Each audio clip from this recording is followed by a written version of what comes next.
Hi everyone, and welcome to a new episode of Echo Base Gaming. Today another deck for you, and I'm going over my Boba Fett deck, so my double Cunning Boba Fett deck that is built around the unit Jaba the Hutt. So the idea of this deck was born when FFG revealed Jaba the Hutt, and I really liked the ability of Jaba, and I wanted to build a deck with him. So I thought, what's a better pairing with Jaba than a bounty hunter? So I choose a Boba Fett for this deck. It's a team deck, so it's not going to be the most competitive deck out there. But yeah, I really like team decks, and I built a lot of team decks also in other TCGs. So it doesn't mean that it's not good, because I mean, it's not fun if you go to your local game store and you lose every game. So I do want this deck to be strong and be able to beat other decks, but the main focus of this deck was to build a team deck. So if, you know, on the left side you have the most competitive deck out there, and on the right side you have the most thematic deck, then somewhere in the middle is my personal ideal deck. So a theme deck that can also win games against other decks. So that was my goal for this deck, a thematic deck that can also beat other decks. And I think that I came really close to this goal. So without further ado, let's go and discuss the deck list. So let's start with the leader, of course, Boba Fett. I think most of you know his ability, but just quickly, when an enemy unit leaves play, you may exhaust this leader. If you do, ready a resource. And then his unit side is when this unit completes an attack, if an enemy unit left play this phase, ready 2 resources. And the stat line is 4/7 for only 5 resources. So I think that the Boba Fett stat line is really powerful. Together with his ability, it's actually a really powerful leader. If you want to make a competitive deck, there are a lot of decks about Boba Fett ECL. So yeah, check that out if you want a competitive deck. I do think Boba Fett is really strong and is yeah, one of the top contenders of being the best deck in this format. So then let's go to the base. So for this deck I went with the 30 health, just the regular common base. So the Jada City, the rare 25 health base, I think that the epic action of Jada City is not strong enough to sacrifice those 5 health. The -4 on the power is nice, but I do think that it's not worth to sacrificing the 5 health. So I just went with the common 30 health base. And as an extra benefit now, you have 5 extra health against a lot of other decks that do run the rare bases. And those 5 extra health can actually win you a lot of games. So yeah, that's why I went with just the common 30 health base. So let's start with ground units. The first one is a Greedo, just a 1 cost bounty hunter that with a stat line of 3/1. And when defeated ability, you may discard a card from your deck. If it's not a unit, deal 2 damage to a ground unit. So Greedo is really good at trading against a lot of other units that your opponent plays. With his 3 power, he can actually defeat a lot of higher cost units, so that's really nice. You do want to be careful with his when defeated ability, because like I said, this deck runs around Jaba, and Jaba wants to play trick events. And if you discard a lot of events early on, then you don't have those events in your hand when, you know, on the turn that you play Jaba. So it's a you may effect, so you don't have to trigger the effect when Greedo is defeated. So just be careful and think about when you really want to activate his ability. If the 2 damage is not that important, then I wouldn't trigger it in this deck. So I run 2 Greedos, by the way, in this deck. So the next card is a Bib Fortuna. I mean, like I said, it is a team deck, so when we play Jaba, we also play Bib. So Bib is a 2 cost cunning villainy unit with a stat line of 1/3, shielded, and an action exhaust Bib and play an event from your hand, and it costs 1 less. So this is ideal with Jaba to get an extra discount on trick events, but also your other events like Cunning or No Good To Me Dead also get a little discount. Discount for events is great with Boba Fett because the math can align better when you can play events with a little bit of a discount. So when you use the Boba Fett ability to resend resources, now you can actually use those resources to play events because they are cheaper. So in a lot of cases when I play this deck, Jaba and Boba actually make sure that I can use those resources that I restand with Boba. So that is a perfect combo for these three characters. So then the next one is the 3 Boba Fett units. So Boba Fett, a 3 cost Cunning Villainy again, with a stat line of 3/5, another bounty hunter with an on-attack ability. If this unit is attacking an exhausted unit that didn't enter play this round, deal 3 damage to the defender. So again, the stat line is really powerful on this unit, and Boba Fett is basically there to get rid of a lot of annoying units. So we do play some events and units that actually exhaust your opponent. So you can use those units to exhaust opponent's units and then attack with Boba Fett to get the extra 3 damage to the defender. Keep in mind that your opponent's unit didn't enter play this round, because then you don't get the added 3 damage, but you have a lot of ways to exhaust your opponent's units to pick and choose which unit you attack with Boba Fett to get the most value out of him. So that's why I run 3 copies of Boba Fett in this deck. So the next unit is actually a double Cunning unit, and it's Bodhi Rook with a stat line of 3/3, cost 3 resources, with a when played ability, look at an opponent's hand and discard a non-unit card from it. So a little bit of control. So basically the idea of this deck is to control your opponent, to annoy your opponent, make sure your opponent cannot play his strategy, and then after a couple of rounds, that when you build your board or you have your powerful units on the board, you can defeat your opponent. Yeah, and Bodhi Rook is a great card to mess with your opponent's plans, to get rid of those annoying events or upgrades. And first when Bodhi Rook was revealed, I wasn't impressed with this unit, but after I played a couple of games with this unit, it just feels really good. Yeah, and that's why I include 3 copies of Bodhi in this deck, and just a great unit with a powerful ability. So the next card is the Gamorrean Guards, 3 copies, a 4 cost Cunning with a stat line of 4/4. And when you control another Cunning unit, the Gamorrean Guards gain Sentinel. So we are running a double Cunning deck, so all of our units are Cunning. So basically in this deck, the Gamorrean Guards just have Sentinel. And then it's really nice to have a 4/4 Sentinel on your boards. They are just there to protect Jaba. So again, really thematic, protect your Jaba, but also Bib and Boba Fett, your leader. And in this deck, it's a no-brainer, 3 copies of the Gamorrean Guards. They are there to protect your important units. So then, Jaba the Hutt, 4 cost Cunning Villainy with a stat line of 2/8. Each trick event you play costs 1 less, so another discount on events. And when played, search the top 8 cards of your deck for a trick event, reveal and draw it. So like I said, this deck was built around Jaba the Hutt, and just, be annoying and control the game.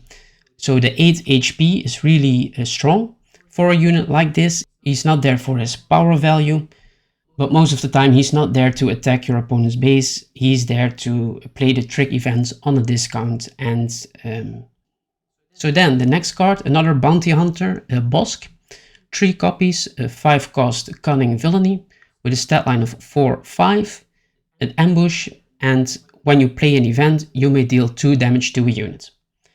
So the perfect card in this deck, because we do play a lot of events, or we want to play a lot of events, and every time that we do, we can actually now also deal damage to an opponent's unit to get rid of annoying Sentinel units or just annoying units in general. So this works perfectly in this deck, and I do think that Bosk is one of those units that actually makes this deck viable. So the next card is another double cunning card, the Cantina Bouncer. Actually, just like Bodhi, when this card was revealed, I wasn't impressed. I don't know what it is with these double cunning cards, but after I played a couple of games, then I thought that this is actually really great. Yeah, this is actually a really powerful unit with basically a printed waylay as a one-plate ability. So a stat line of 3-5, so a decent HP value, and a one-plate ability, you may return a non-leader unit to its owner's hand. So waylay basically. And again, this is another unit to even control your opponent even more. And that's why I included 3 copies of the Cantina Bouncer in this deck to prevent my opponent from building a board. That's basically what you want to do with this unit. So then the last ground unit is the Bounty Hunter Crew, another Bounty Hunter unit, 6 cost Cunning Villainy with a stat line of 4-4, with again the ambush keyword, and when played you may return an event from discard pile to its owner's hand. So yeah, great with Jaba to get those trade events back, but most of the times I get the Cunning event back to my hand because it's just that powerful in this deck. We can play it just for 4, and we run 3 copies of Cunning in this deck, and yeah, basically with this Bounty Hunter Crew we run extra copies of Cunning in this deck, and that's what makes it so powerful. So 2 copies of the Bounty Hunter Crew. So that is the ground package, 25 units in total. So I think that's a decent number of ground units. And yeah, then let's continue to space. So in space we start with the Cartel Spacer, 3 copies. A 2 cost Cunning Villainy with a stat line of 2-3. And when played, if you control another Cunning unit, exhaust an enemy unit that costs 4 or less. So just like the Morin Gods, every time that you play the Cartel Spacer, you can trigger its ability because all of our units are Cunning, and exhausting a unit is always nice. So that's why I included 3 copies of the Cartel Spacer in this deck. Then 3 copies of the Pirated Starfighter, a 2 cost Cunning with a stat line of 2-4 with rate 1. And when played, return a friendly non-leader unit to its owner's hand. So it's great to heal your units if they got damage on them. And actually a lot of our units have when played abilities. So that's why I included 3 copies of the Pirated Starfighter in this deck, because you can actually make some great plays with this card. So like I said, a lot of units have when played ability, so you can get a second trigger of the when played ability and also heal those units. So that's a great combo. And especially with Fett's Fire Spray, we also run 3 copies of this card in our deck.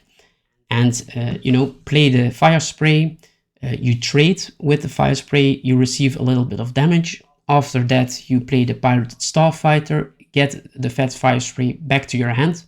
And then the next round you can play the Fire Spray again. And because Boba Fett is our leader, it comes in ready, so we basically don't lose another round where we have to wait and ready the Fire Spray. So those are some great combos that you can do with the Pirated Starfighter, but also with cards like Bodhi to discard another event from their card, or with the Bounty Hunter Crew to get another event back to our hand, or the Cantina Bouncer to return another unit to their hands. It's just a lot of value that we get out of the Pirated Starfighter. So the next unit is the Strafing Gunship, a 4 cost with a stat line of 3-4. And the ability, this unit can attack units in the ground arena. While this unit is attacking a ground unit, the defender gets -2 power value. So basically this card is there to get rid of annoying ground units. Most of the times we do not attack space units with this card, or if it's our only option, of course we do. But the -2 power of ground units actually makes this unit able to trade with a lot of higher cost units. Because we don't receive a lot of damage back, or we receive less damage back.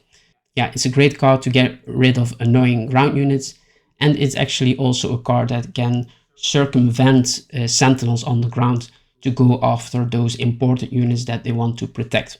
So that's why I included 2 copies of the Strafing Gunship in this deck. So then the last space unit, Fat Fire Spray. No-brainer, 3 of these cards in this deck, of course. It's a 6 cost with a stat line of 5/6. Like I already mentioned, with a when played ability, if you control Boba or Django, ready this unit. As a leader or a unit, that is really important. And an action for 2 resources, exhaust a non-unique unit. So if you have 2 resources left that you cannot use, it's a great ability to exhaust a non-unique unit. And yeah, basically it's just there for the stat line, and because it comes in ready, so it can immediately attack your opponent's base. Because it's not ambush, you can attack the base with Fat Fire Spray, and also just to have more muscle in the space arena. Because the Fat Fire Spray is a really annoying unit for your opponent to deal with.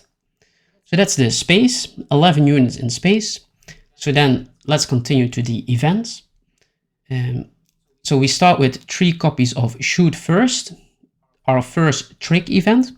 So with Jaba, this is free, or also with Bib. We can play this for 0 resources. And the ability is attack with a unit.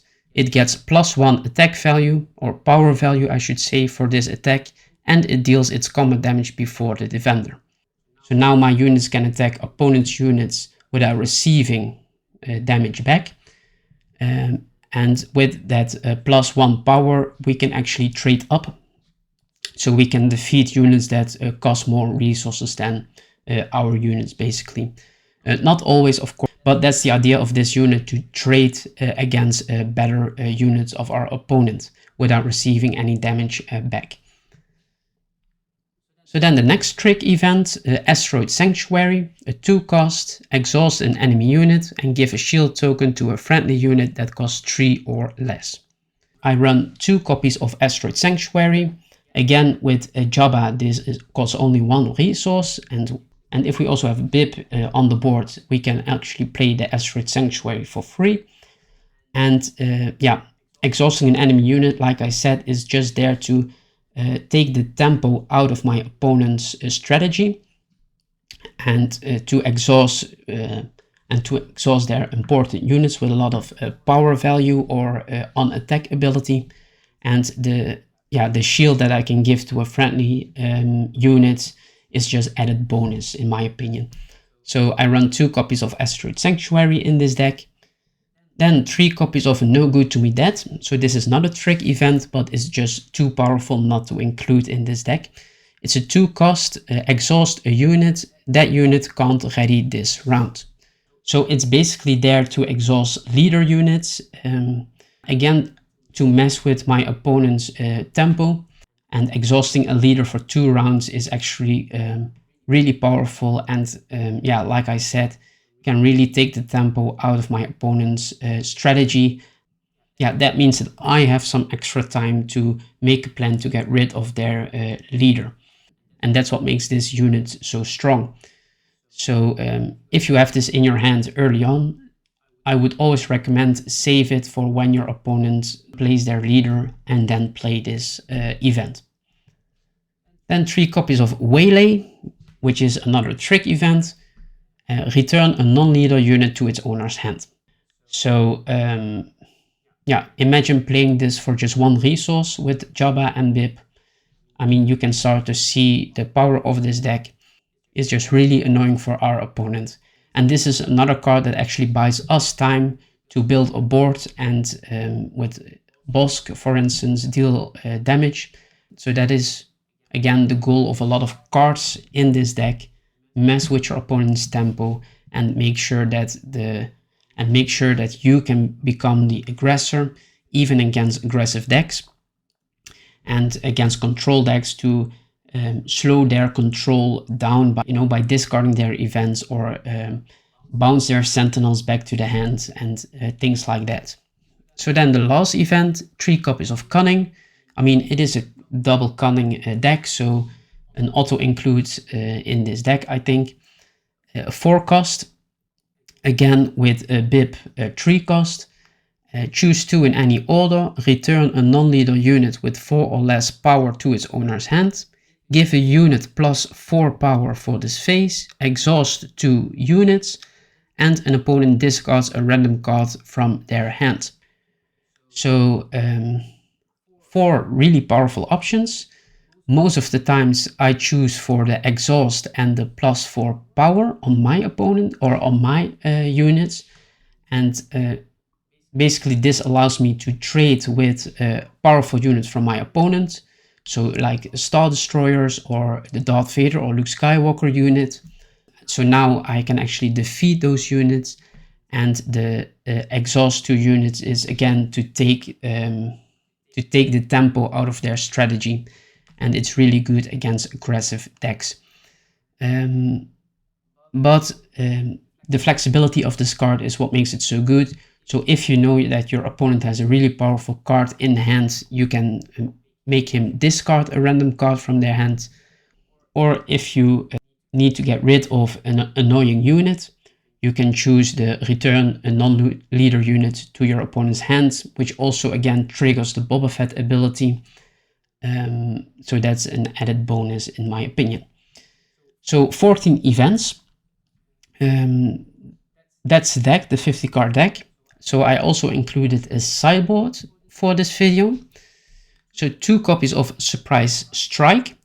It's not a trick event, but I included this in the sideboard because if I play against control units, or if I play against control decks or decks that want to go to the mid and late game and play their powerful units, with a card like Surprise Strike, I can actually trade with those units and defeat them. So then 3 copies of the 7th Fleet Defender. It's not in my original deck because I wanted to keep this deck list thematic as possible, and I don't think that the 7th Fleet Defender is really thematic in this deck, but it's just a really powerful space unit. And if you think that you need some more power in the space arena, then I would include 3 copies of the 7th Fleet Defender and take out the strafing gunships and swap them for a 7th Fleet Defender. So then the next card in the sideboard is the Syndicate Lackeys, a 5 cost unit with a stat line of 5/4 and ambush. It's there when I'm up against an aggressive deck. Because of the ambush, I can take out their annoying units. I do think that it's really powerful against aggressive decks to again control their board and defeat their annoying units, so they cannot play cards like the Fleet Lieutenant or the Snowtrooper Lieutenant. So that's why I included 3 copies of the Syndicate Lackeys in my sideboard. So then the last card is I Had No Choice. It is another trick card. It is a 7 cost event with the ability choose up to 2 non-leader units. An opponent chooses one of those units, return that unit to its owner's hand and put the other on the bottom of its owner's deck. I included this card in my sideboard when I play against control decks or mid to late game decks. When they start to play their really powerful units, and usually you have enough resources to play this card, you can bounce those units back to your opponent's hand and even one to the bottom of the deck, which I think is really powerful because we don't have a lot of tutors in this first set. So if you put a card on the bottom of your opponent's deck, that usually means that they will not see it for the rest of this game, and that's why I think that this is so powerful.